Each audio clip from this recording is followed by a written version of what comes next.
Students, welcome once again. As we have already discussed the characteristics of the sound wave. Now here, as we know that when the sound is propagated through a medium, density or pressure, both will be changed of the medium. So here the density or pressure of the medium oscillates between a maximum value. Maximum value means maximum density or maximum pressure, and a minimum value, that is minimum density and minimum pressure. As we know that in the sound wave, in the longitudinal wave,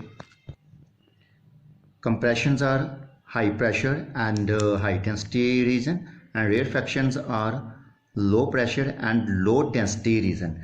So the change in the density from the maximum value to the minimum value and again to the maximum value is called one oscillation. And as we know that frequency of a sound wave is the number of oscillations completed per unit time by the sound is called its frequency. So per unit time में कितनी oscillations produce हुई हैं sound waves की, longitudinal wave की, so that is called frequency. And unit of frequency, that is per second or hertz. So per unit time में कितनी oscillation produce है, that is called frequency. It is also denoted by the hertz. Hertz is a scientist, that is the full name is H.R. Hertz. So Hertz was a German physicist and studied at the University of Berlin University में पढ़े थे. And what he did, actually he experimentally confirmed the Maxwell's electromagnetic waves. Maxwell ने जो electromagnetic waves की discovery की थी, तो उसको एक्सपेरिमेंटली प्रूव हर्ट्ज ने किया था. हर्ट्ज ने एक एक्सपेरिमेंट के थ्रू प्रूव किया था कि जो मैक्सवेल की इलेक्ट्रोमैग्नेटिक वेव्स है वो कैसे प्रोड्यूस होती हैं. सो दैट इज़ वाई कि आफ्टर देयर नेम इसकी जो फ्रीक्वेंसी है वो हर्ट्ज के नाम पे रखी गई है. एंड उन्हीं इलेक्ट्रोमैग्नेटिक वेव्स के कारण आज का जो रेडियो वेव्स है, हमारी जो रेडियो चलते हैं, telephone, TV, all the communication are depend upon the electromagnetic waves and experimentally confirmed by the Hertz.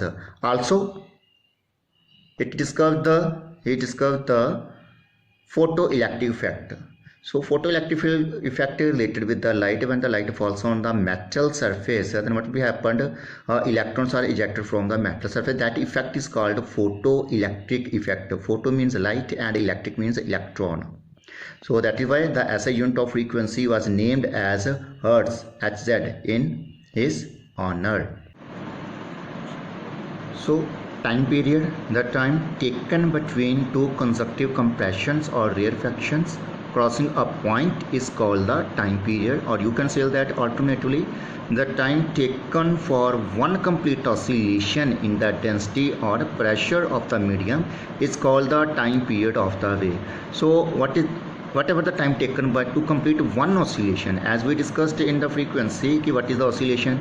So the time taken to complete one oscillation in the density or pressure of the medium is called the time period of the wave, and it is generally denoted by the symbol capital T. And as we know that the SI unit or time period is second.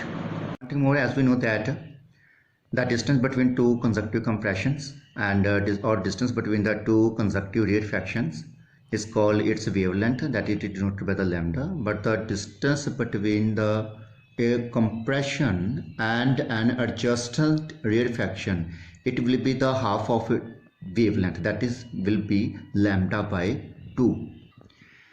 And also we know that the speed of sound in air at 0 degrees Celsius, it is 330 meter per second, and the speed of light is 3 into 10 raised to power 8 meter per second. So these are the characteristics of the sound. Something more about the wavelength and speed.